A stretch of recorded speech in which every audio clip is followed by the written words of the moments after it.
Hello students, आज हम करेंगे class 10th exercise 1.2 question number 3। जैसा कि आप बोर्ड पर देख पा रहे हैं, अभाज्य गुणनखंड विधि के द्वारा जो दिए गए पूर्णांक हैं उनका एचसीएफ और एलसीएम ज्ञात करना है।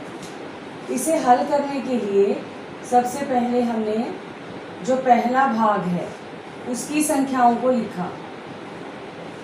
पहले भाग की जो भी संख्याएं हैं उन संख्याओं को हमने लिख लिया। अभाज्य गुणनखंड विधि यूज करनी है तो अभाज्य संख्याओं से भाग करेंगे। जैसा कि आपको पहले ही मालूम है, छोटी से बड़ी अभाज्य संख्या की ओर चलेंगे। जिसका भी इकाई का अंक 0, 2, 4, 6, 8 है वो 2 से भाग होता है, तो इसे हमने 2 से भाग कर दिया। फिर से इकाई का अंक 6 आ गया, फिर से 2 से भाग कर दिया। 3 जो है वो खुद एक अभाज्य संख्या है। इसी प्रकार से हमें ये भी ध्यान है कि जिसका भी इकाई का अंक 0 और 5 है वो 5 से भाग होता है।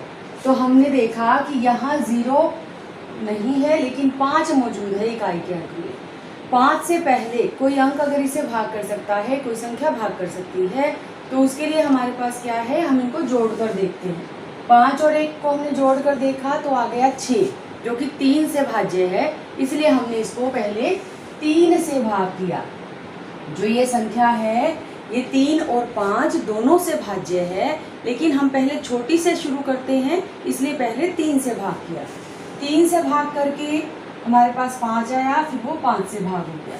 इसी तरह से 21 के लिए अब ये 2 से तो भाग होगा नहीं, 0, 2, 4, 6 या 8 इकाई का अंक नहीं है, इसको हमने भाग कर दिया 7, 3 से, जिससे 7 आ गया।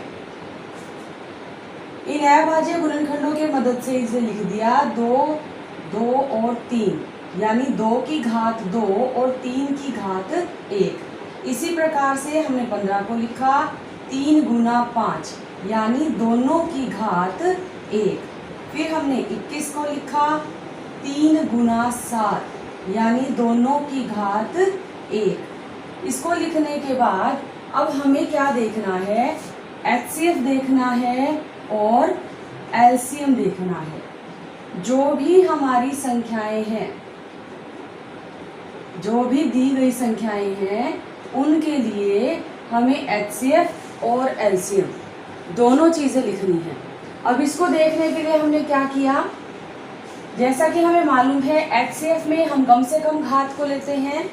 वो अभाज्य गुणनखंड जो उभयनिष्ठ हैं उनकी गुणा करते हैं। तो यहाँ पर हमने पहले वाले से देखना शुरू किया, 2 की घात 2। 2 की घात 2 उभयनिष्ठ नहीं है, यानी सबके पास मौजूद नहीं है, तो वो हमारा कहाँ जाएगा, एलसीएम में। एचसीएफ में संख्या सिर्फ तभी आती है जब वो सबके पास मौजूद हो। किसी एक के भी पास है तो वो एलसीएम में चली जाएगी। 2 की 2 सबके पास नहीं है तो ये सिर्फ एलसीएम में गया। फिर हमने देखा 3 की घात 1। 3 की घात 1 सभी के लिए उभयनिष्ठ है, तो 3 की घात 1 हमारा आ गया एचसीएफ। फिर हमने देखा 5 की घात 1। 5 की घात 1 उभयनिष्ठ नहीं है। जो चीज़ उभयनिष्ठ है वो एचसीएफ में, और जो भी बड़ी घात है वो एलसीएम में। एलसीएम में अगर कोई उभयनिष्ठ है तो भी लिखा जाएगा, किसी एक के पास है तो भी लिखा जाएगा। अगर अलग अलग घातों के साथ है तो बड़े वाली घात एलसीएम में जाती है। फिर हमने देखा 5 के लिए, अब 5 उभयनिष्ठ नहीं है तो वो हमारा किस में जाएगा, सिर्फ एलसीएम के अंदर। 7 को देखा, 7 भी उभयनिष्ठ नहीं है तो वो भी कहाँ है, सिर्फ और सिर्फ एलसीएम के अंदर।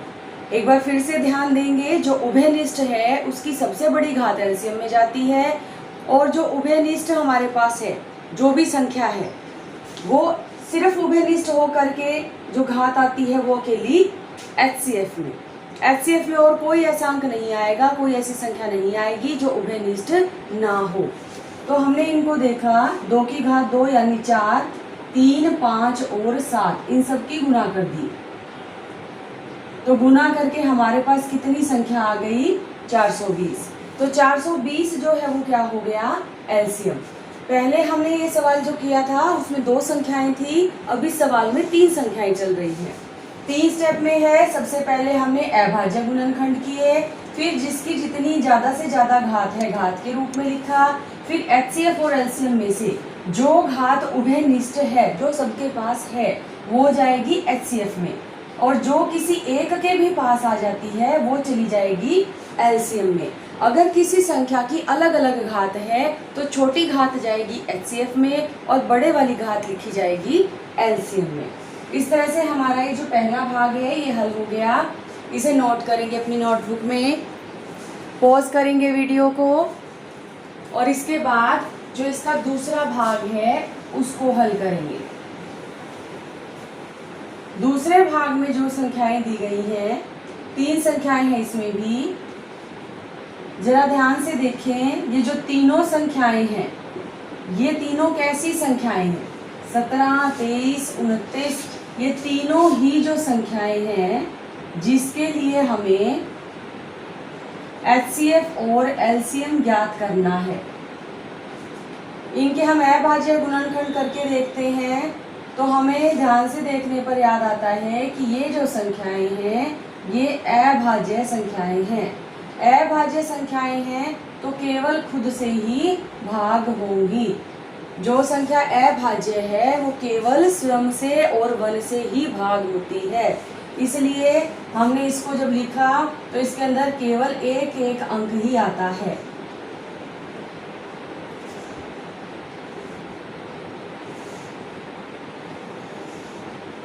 जब अभाज्य संख्याएं हम ले रहे हैं तो हमारे पास 1 के अलावा कोई भी अंक उभयनिष्ठ नहीं है। तो जो सबके पास उभयनिष्ठ है उसकी जो छोटी घात हमारे पास चलती है उसकी गुना हम लेकर चलते हैं HCF में। LCM में हमारे पास क्या आ जाता है? जो किसी के भी पास आ गया वो इसमें शामिल होगा। अगर 1 से ज़्यादा घात हैं तो बड़े वाली घात इसमें शामिल हो जाती है।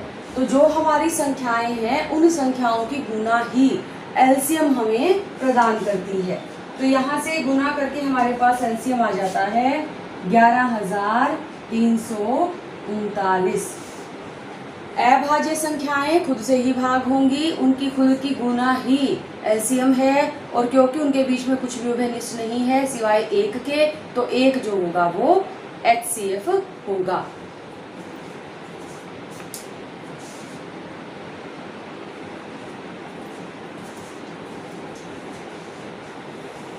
अब इसका जो तीसरा भाग है, तीसरा भाग देखेंगे।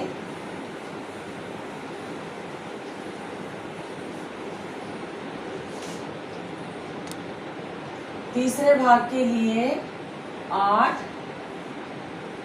9 और 25 ये संख्याएं हैं जिसके लिए हमें अभाज्य गुणनखंड करने हैं। 2 से भाग हो गया, 2 4 6 8 इकाई का अंक है, फिर से 2 से, फिर ये 1 पर चला गया। अब यहाँ हमने 3 से लिया, ये जो संख्या है ये 5 से अभाज्य से भाग हो रही है। इस प्रकार से 8 के जो गुणनखंड हैं, 9 के जो गुणनखंड हैं और जो 25 के गुणनखंड हैं, हमें ये गुणनखंड मिल जाते हैं। इनको हमने घात के रूप में व्यक्त कर दिया।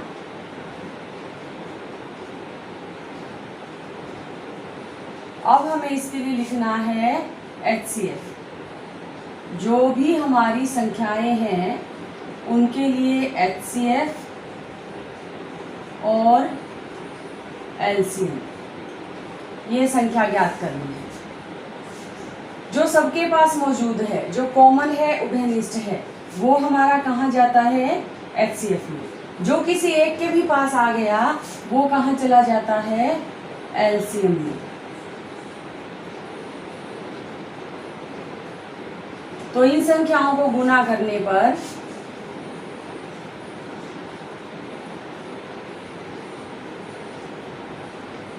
हमें जो संख्या मिल गई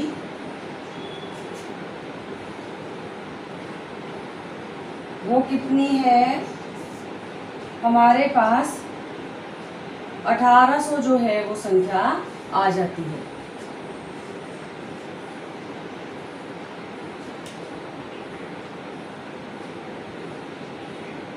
इस तरह से हमारे पास HCF और LCM जो है वो इसका आ गया।